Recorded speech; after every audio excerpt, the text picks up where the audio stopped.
मित्रों, महाकुंभ प्रयागराज का आज मौनी अमावस्या का मुख्य स्नान है और कल सायंकाल 7 बजे से ही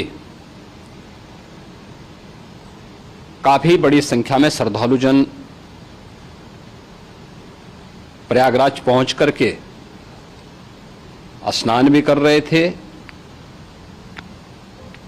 और काफी बड़ी संख्या में श्रद्धालुजन ब्रह्म मुहूर्त का भी इंतजार कर रहे थे।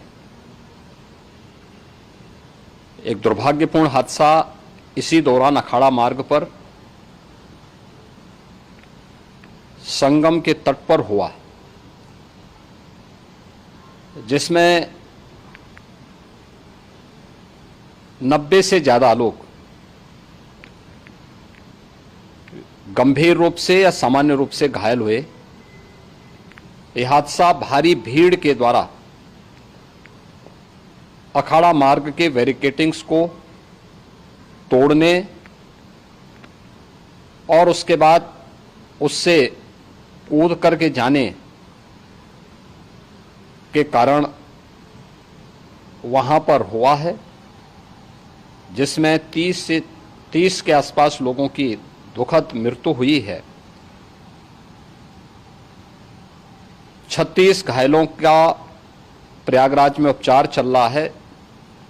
शेष घायलों को उनके परिवार के सदस्य लेकर के चले गए हैं। घटना दुखद है, मर्माहत करने वाला है। सभी परिजनों के प्रति हमारी पूरी संवेदना है। हम लोग रात्रि से ही लगातार प्रशासन के संपर्क में हैं। मेला प्राधिकरण, पुलिस प्रशासन, एनडीआरएफ, एसडीआरएफ और भी अन्य जितने भी व्यवस्थाएं हो सकती थी उन सबको वहां पर तैनात किया गया है। परिणाम उसी का है कि हादसे के कुछ ही देर के बाद राहत कार्य को ग्रीन कॉरिडोर बना करके प्रशासन ने, पुलिस ने,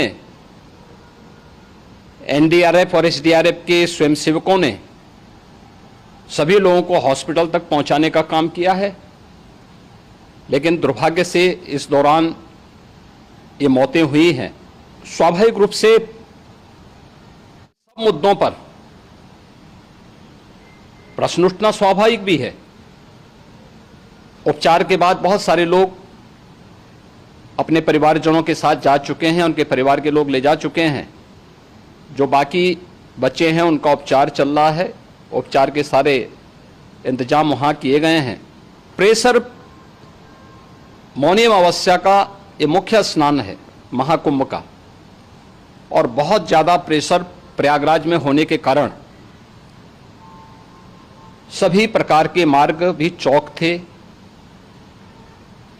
रात्रि से ही प्रशासन उन मार्गों को खुलवाने और स्थिति को सामान्य करने के लिए पूरी तत्परता के साथ लगा भी रहा। ये सभी घटनाओं के बाद, ये जो हादसा हुआ है, इस हादसा के बाद वहां पर अखाड़ों ने जो आज अमृत स्नान ब्रह्म मुहूर्त में 4 बजे से प्रारंभ होना था, मेला प्राधिकरण के अनुरोध पर उन्होंने स्थगित किया था। अपराह्न में अमृत स्नान प्रारंभ हुआ, जिसमें सभी अखाड़ों ने और अन्य जो सहयोगी संस्थाएं हैं उन लोगों ने इसमें भाग लिया।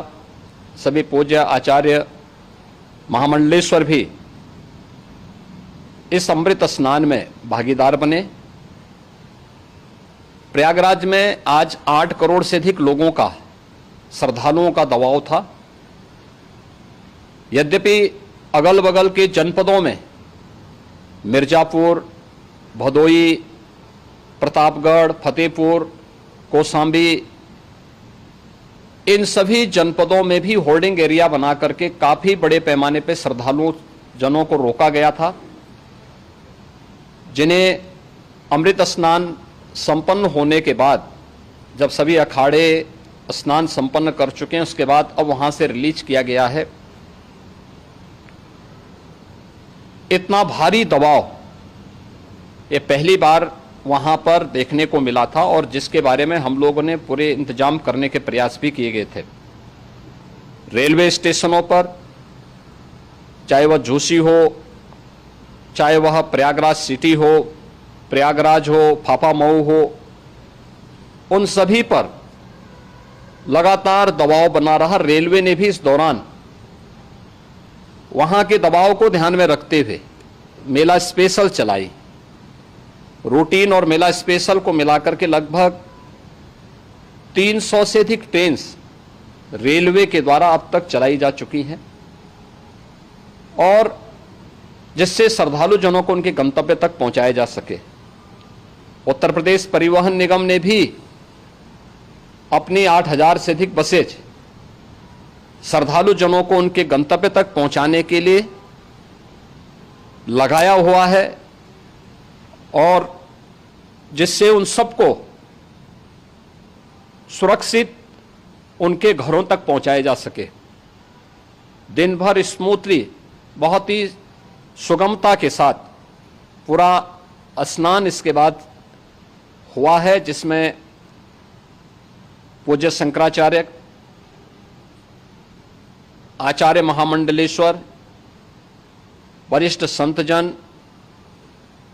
और सभी अखाड़ों ने इसमें पूरा सहयोग भी किया और पूरे कार्यक्रम को सकुशल संपन्न करने में अपना योगदान भी दिया है। ये सभी घटनाएं मर्माहत करने वाली भी हैं और एक सबक भी है, लेकिन हादसे के तह में भी जाने की आवश्यकता है, और इसी दिशा से सरकार ने भी तय किया है कि हम इसकी एक जुडिशियल इंक्वायरी भी करेंगे, क्योंकि कई बार रिव्यू होने के बाद स्थानीय स्तर पर हर प्रकार की सतर्कता के बाद आखिर कहां से ऐसे हादसे फिर भी होते हैं और हुए हैं। इसके लिए हम लोगों ने न्यायमूर्ति हर्ष कुमार के नेतृत्व में पूर्व डीजी श्री वीके गुप्ता और retired IAS Shri DK Singh, इन 3 सदस्यीय जुडिशियल कमीशन को भी इसके लिए गठित किया जा रहा है। इन सभी अन्य कार्यों के साथ साथ हम लोगों ने वहां की पूरी घटना पर आज पूरे दिन भर एक एक घटना को लेकर के मुख्यमंत्री का जो कंट्रोल रूम था, उस कंट्रोल रूम से भी, चीफ सेक्रेटरी के कंट्रोल रूम से भी, डीजीपी के कंट्रोल रूम से भी लगातार इन चीज़ों की मॉनिटरिंग की जाती रही।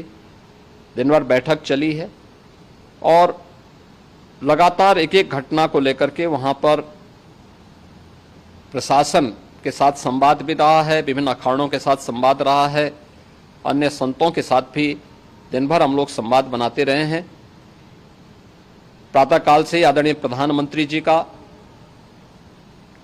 माननीय गृह मंत्री जी का, माननीय राष्ट्रीय अध्यक्ष जी का, अन्य तमाम केंद्रीय मंत्रियों का, माननीय रेल मंत्री जी का, प्रदेश की माननीय राज्यपाल महोदया का भी इस संबंध में बराबर आवश्यक दिशा निर्देश भी और मार्गदर्शन भी प्राप्त होता रहा।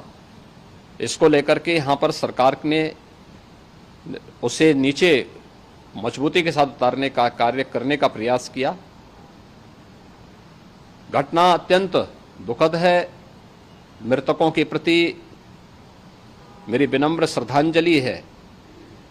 जितने भी मृतक के परिजन हैं, उन सभी परिवारजनों के प्रति जिन्होंने अपने परिवार के सदस्यों को खोया है,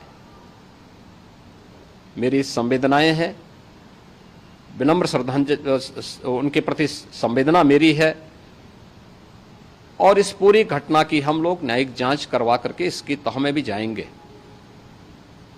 इसके अलावा पुलिस के स्तर पर भी अलग से हम लोग इसकी एक अलग से भी जांच करवाएंगे कि आखिर कहां पे ऐसे हादसे किन कारणों से हुए हैं, क्योंकि पहले से इस बारे में हम लोग हमारी रणनीति थी कि इतनी बड़ी संख्या में श्रद्धालु वहां पर आएंगे। मृतक के परिजनों के प्रति हम प्रदेश सरकार की तरफ से, जिन्होंने इस हादसे में अपने परिवार के सदस्यों को खोया है, वहां पर मेला प्राधिकरण के पास वो पूरी सूची है, उन लोगों ने उसको वहां पे जारी भी किया है। मैं उन सब के प्रति अपनी संवेदना भी व्यक्त करता हूं और परिवारजनों को हम प्रदेश सरकार की तरफ से 25-25 लाख रुपए की आर्थिक सहायता की घोषणा भी कर रहे हैं। और न्यायिक आयोग इस पूरे मामले को देख करके एक समय सीमा के अंदर राज्य सरकार को अपनी रिपोर्ट देगा और इसमें आने वाले समय में या आने वाले स्नान के लिए भी हम और कैसे व्यवस्था को और सुदृढ़ किया जा सकता है, इसके बारे में भी कल मुख्य सचिव और डीजीपी स्वयं एक बार प्रयागराज जाकर के उन सभी मुद्दों को देखेंगे।